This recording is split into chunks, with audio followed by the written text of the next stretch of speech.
You dirty rat.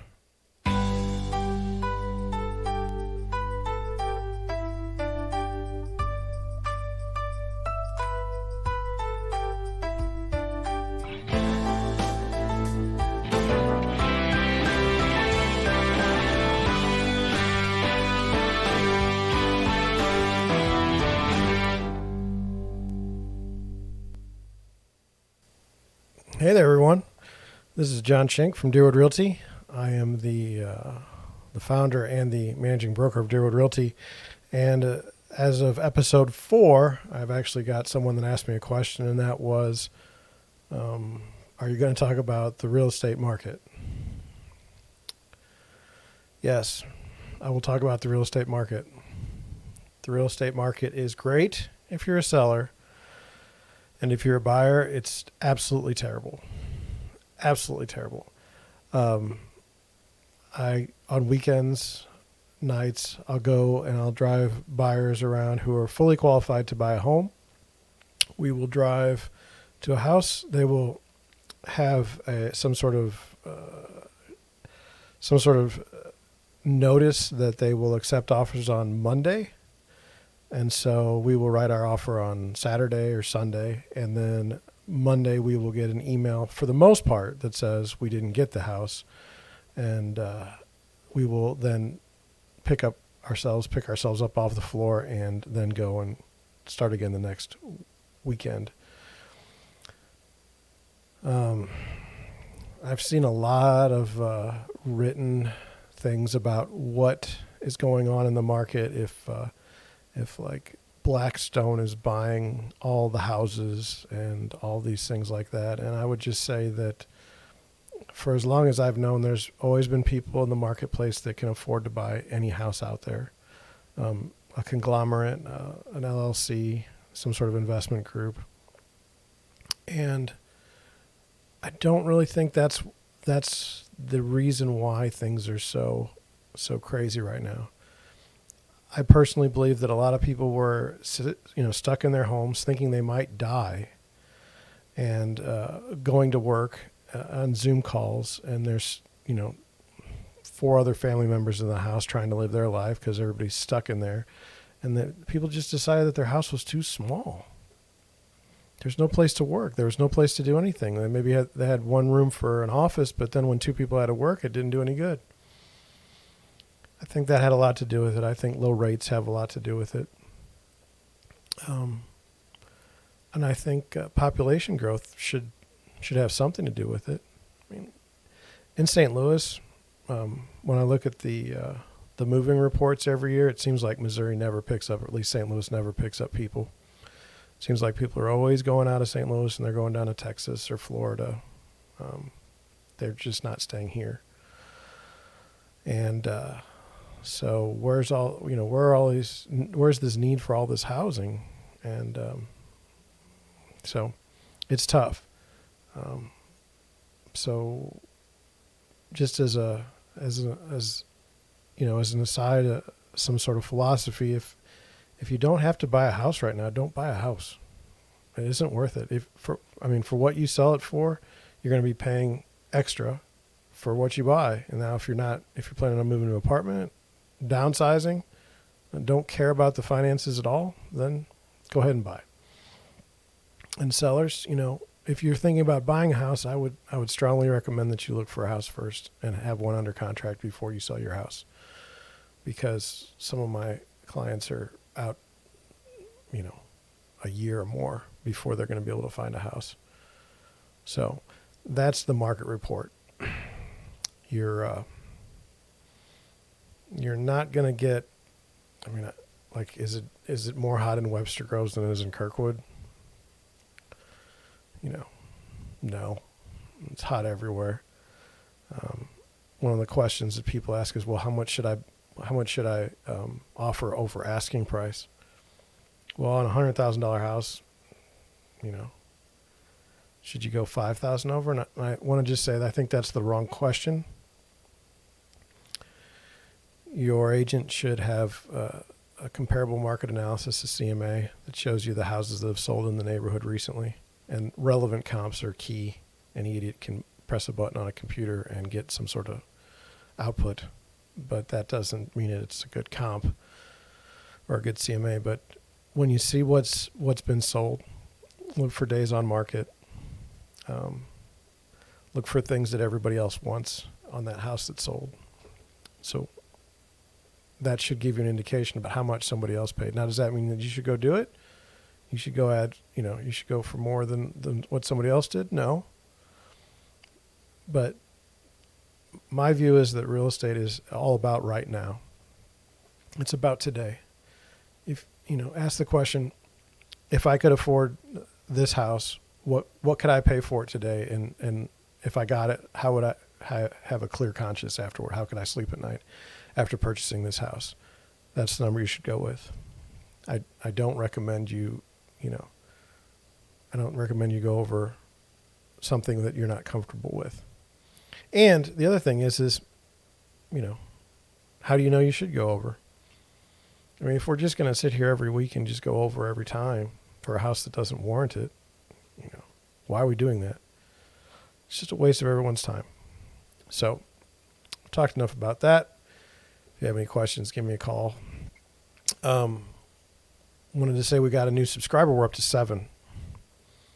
If you would have told me last week that we would go from 5 subscribers that were family members to 7 subscribers, meaning 2 of which aren't family members, I wouldn't have believed you. I'm totally amazed that I've got 2 extra subscribers, but thank you, whoever you are out there.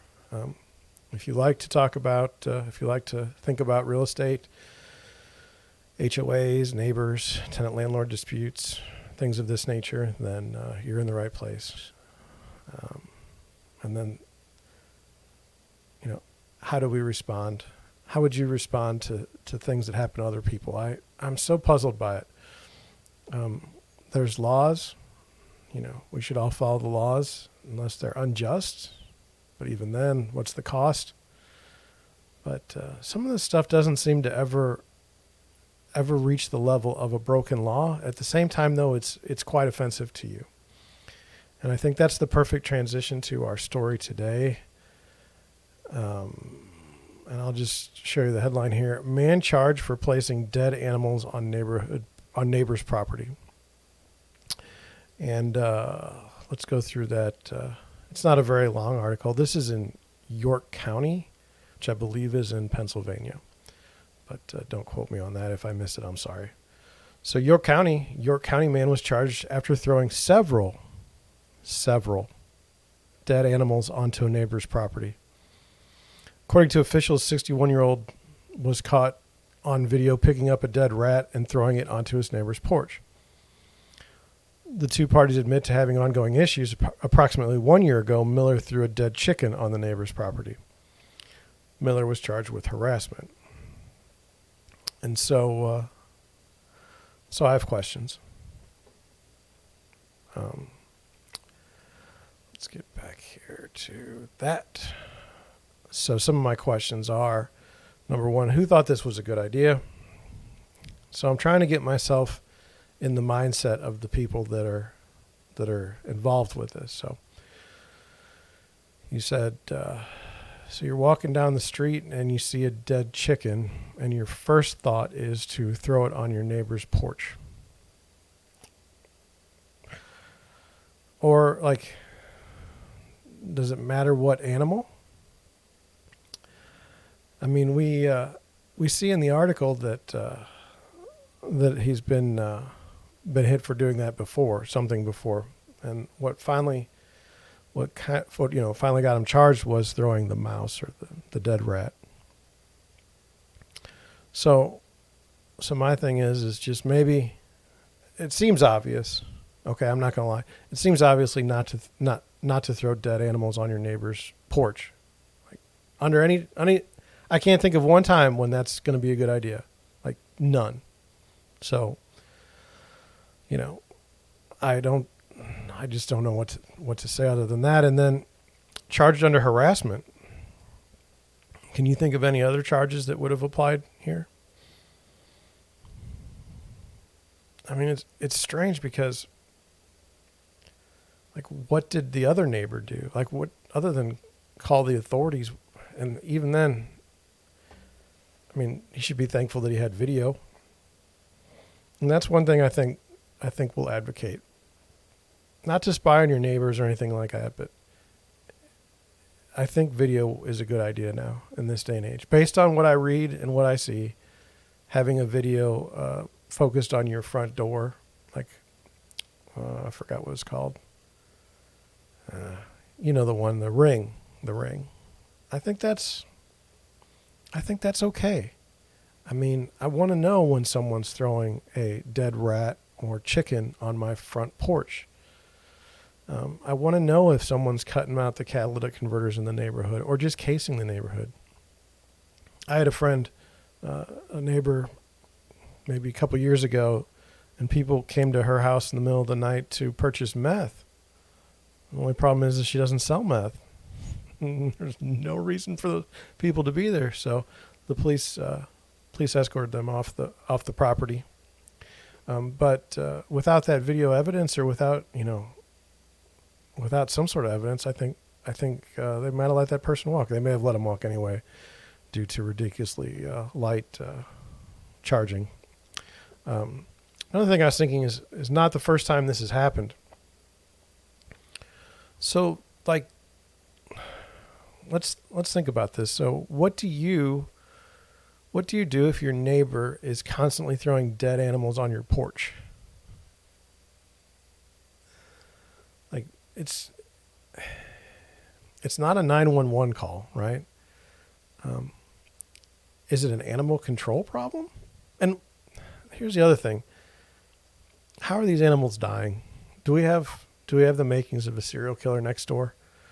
You know, that's something we have to be thinking about. And then what did you do in retaliation?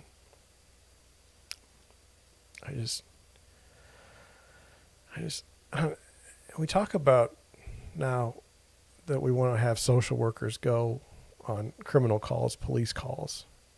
And in some ways, I'm almost all for that, because some of these people, there's got to be something wrong with them. There's something mentally wrong with you if you are throwing dead animals on your neighbor's porch. I don't care what's wrong with them. I don't care what you think, what was the perceived slight that your neighbor did. You can't be throwing dead animals on someone's porch and think that's totally normal. Like, and I feel bad. I feel like 10 years from now, someone's going to come at me on the internet and tell me that my views are outdated and that they're not politically correct. But seriously, like, does anyone really think that's a good idea to throw dead animals on someone's patio multiple times? As a prank, got a couple guys, got in a car and they say, hey, let's go throw a dead mouse on someone's patio or porch. But a dead chicken and a dead rat?